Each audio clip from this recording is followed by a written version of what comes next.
بسم اللہ الرحمن الرحیم۔ ناظرین السلام علیکم، میں ہوں الیاس مغل۔ جیسا کہ آپ جانتے ہیں کہ حکومت نے رات کو پیٹرول کی قیمتوں میں 55 روپے اضافہ کر دیا، اور ایک ہفتہ پہلے حکومت نے پیٹرول کی قیمت میں 8 روپے اضافہ کیا تھا، اور یوں سمجھ لیں کہ 10 دن کے دوران حکومت نے 63 روپے جو ہے پیٹرول کی قیمتوں میں اضافہ کیا، جبکہ 15 دن کے اندر قیمت کی رد و بدل کی جا سکتی ہے۔ یہ پاکستان کا قانون ہے، پہلے 1 مہینہ ہوا کرتی تھی، پھر انہوں نے 15 دن کر دیا۔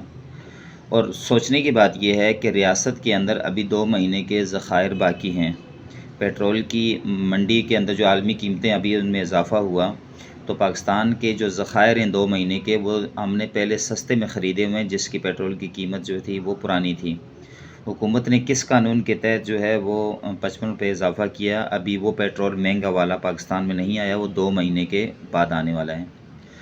سوال یہ بھی پیدا ہوتا ہے کہ جب ممکنہ حملے کے اندازہ تھا کہ اسرائیل یا امریکہ جو ہے وہ ایران پہ حملہ کر سکتا ہے اور پیٹرول کا بحران پیدا ہو سکتا ہے، تو یہ حکومت نے کیا اقدامات کیے اپنی عوام کو ریلیف دلانے کے لیے؟ اصل بات یہ ہے کہ یہ حکومتیں ہیں ہی نہیں، یہ مافیاز ہیں۔ یہ حکومتیں نہیں ہیں، یہ حرام خور بیٹھے ہوئے ہیں۔ یہ حکومتیں نہیں، یہ کرپٹ لوگ ہیں، یہ نااہل ہیں، یہ نکمے ہیں، یہ نکھٹو ہیں۔ ان کے لیے جو استعمال کیا جائے وہ کم ہے۔ یہ ریاست جو ہے یہ ماں نہیں ہے، یہ ڈائن ہے جو لوگوں کو کچا کھا رہی ہے اور یہ نگل رہی ہے۔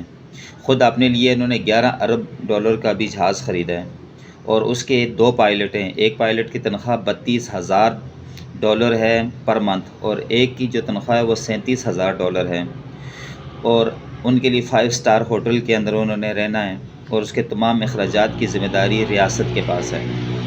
اور آپ اندازہ کریں کہ اس کی 4 مہینے کی تنخواہ کتنی بنتی ہے؟ تقریباً 8 کروڑ 7 کروڑ 84 لاکھ روپے بنتی ہے۔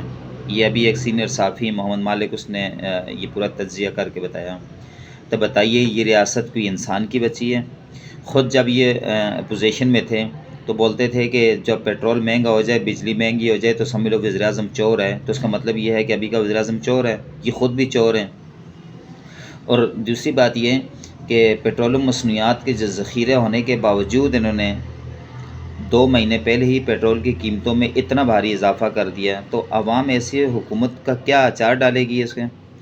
یا ریاست کیا کرتی ہے؟ عوام کو ریلیف دینے کے لیے خود قربانیاں دیتی ہے، یا اپنے اخراجات کم نہیں کریں گے، اپنے دورے کم نہیں کریں گے، اپنے ایک وزیر کے ساتھ 10 جو ہیں 20 گاڑیاں لگائی ہوئی ہیں، اپنے پروٹوکول ختم نہیں کریں گے، جن کو سستا پیٹرول دے رہے ہیں یا جن کو مفت میں پیٹرول دے رہے ہیں ان کے پیٹرول بند نہیں کریں گے، مگر تمام جو بم ہیں وہ عوام پر گرائیں گے۔ فکس چارجز کے نام پر عوام پر ٹیکس، چلان کے نام پر بھاری بھرکم عوام پر جرمانے، گیس بجلی نہیں ہے مگر اس میں بھاری اضافے انہوں نے کر دیے ہیں۔ تو کیا یہ عوام کب تک ان مافیاز کے ہاتھوں جو ہے وہ لٹتی رہے گی؟ عوام کب تک ان چوروں کے ہاتھوں جو ہے وہ اسی طرح رسوا ہوتی رہے گی؟ عوام اپنے حقوق کے لیے کب اٹھے گی؟ خدا نے آج تک اس قوم کی حالت نہیں بدلی، نہ ہو خیال جسے آپ اپنی حالت کے بدلنے کا۔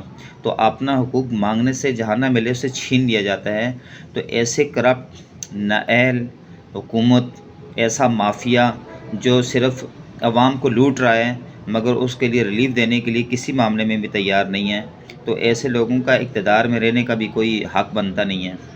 تو ہم بحیثیت قوم ہمیں سوچنا ہوگا کہ ہم نے صرف ان سے جوتے کھانے ہیں یا اپنے لیے کچھ کرنا بھی ہے۔ قوم جب تک انقلاب کے لیے نہیں اٹھے گی تو ہمارا کام کبھی بھی نہیں ہو سکے گا۔